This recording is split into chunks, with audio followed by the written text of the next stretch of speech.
Welcome to my analysis. Today I'll be discussing the IRL mythologies that may have influenced Zulrah's lore and design. The mystery of Zulrah's gender will also be solved during the course of this video. It's true that there are numerous mythologies surrounding snakes. This may lead you to wonder how I narrowed down my search criteria. Here are the factors I considered during my research.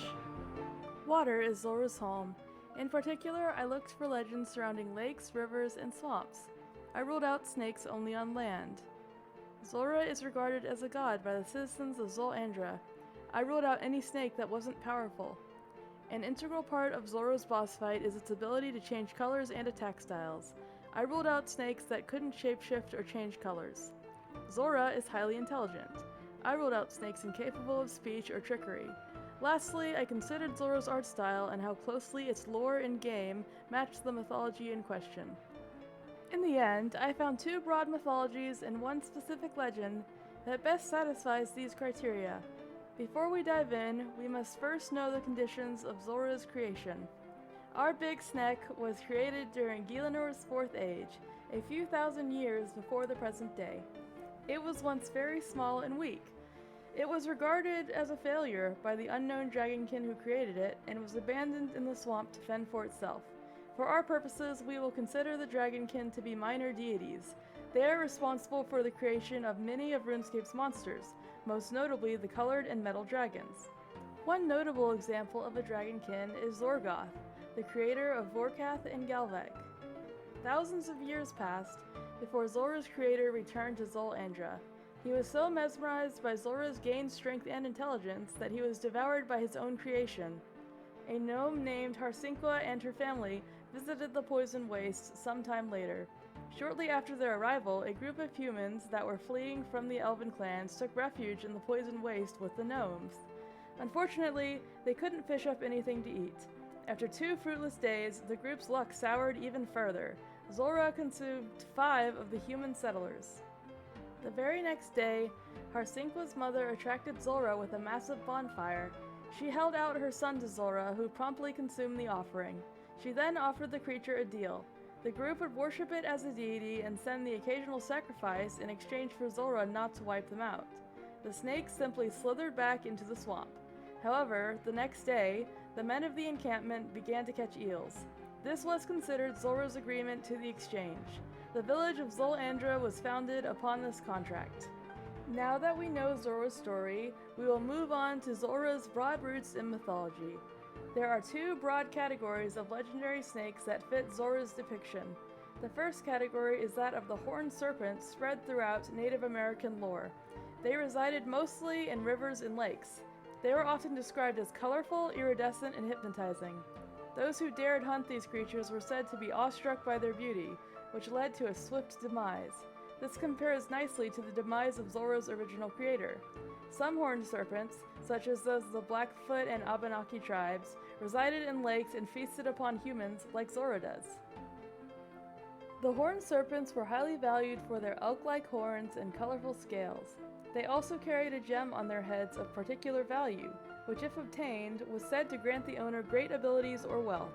I suspect this is why Zulrah drops an uncut onyx along with parts of itself, particularly scales and pieces of Zulrah's head. That horned serpents appear on many pieces of native artwork may have also inspired Zulrah's tanzanite and magma mutagens. These rare drops are used to recolor the serpentine helmet, which itself is chiseled from Zulrah's skull. The second category is the Naga, a grouping of hundreds of snake deities present throughout Hinduism. Their stories and moral alignments vary widely. However, they share many commonalities with Zulrah, including the ability to shapeshift. Some Naga, such as those empowered by Lord Shiva after a century of repentance, started as ordinary snakes and were blessed with great power. Drawing from this influence, I speculate that Zulrah's empowerment was the result of another wandering dragonkin who saw potential in Zulrah. Just as Zulrah tinkered endlessly with Galvek, perhaps this dragonkin perfected the snake over a couple thousand years. The art style of the Naga, particularly of the 8 great Cobra Kings that served Lord Shiva, very closely matches Zulrah's appearance. Of particular note is the style of the Cobra's heads, which are shaped and plumed in similar fashion.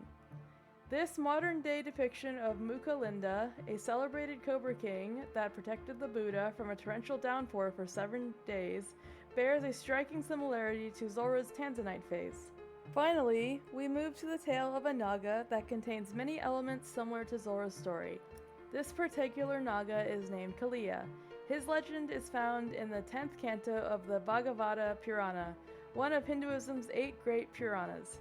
Kaliya inhabited a river near the large holy city where Krishna, a supreme deity and god of compassion, spent most of his childhood.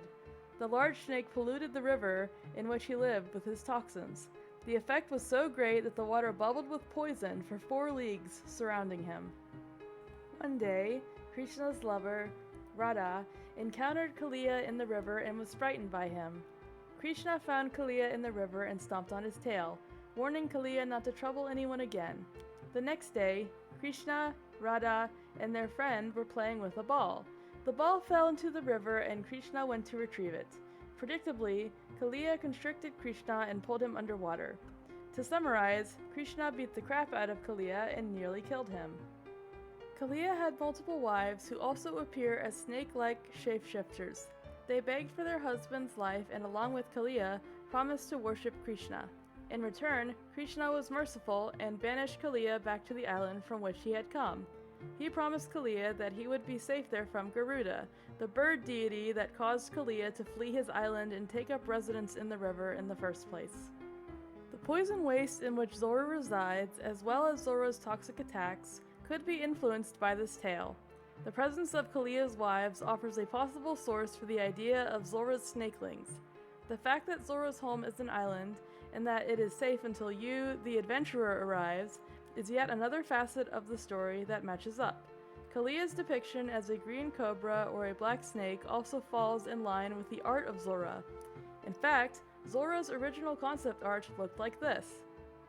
It was black, with cobra-like features.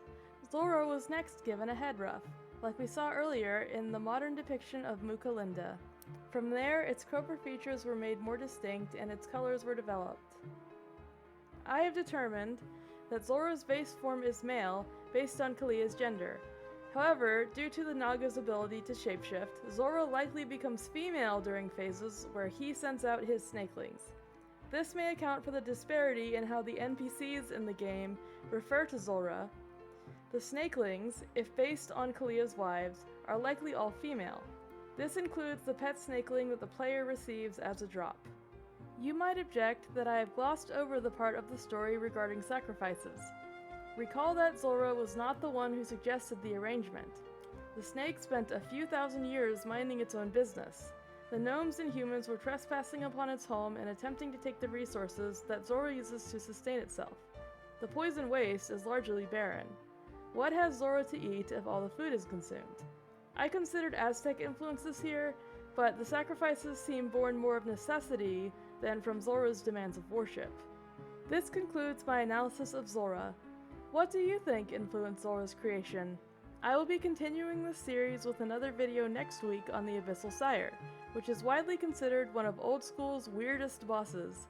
If there is a particular boss you'd like me to analyze, suggest it in the comments below. See you next time!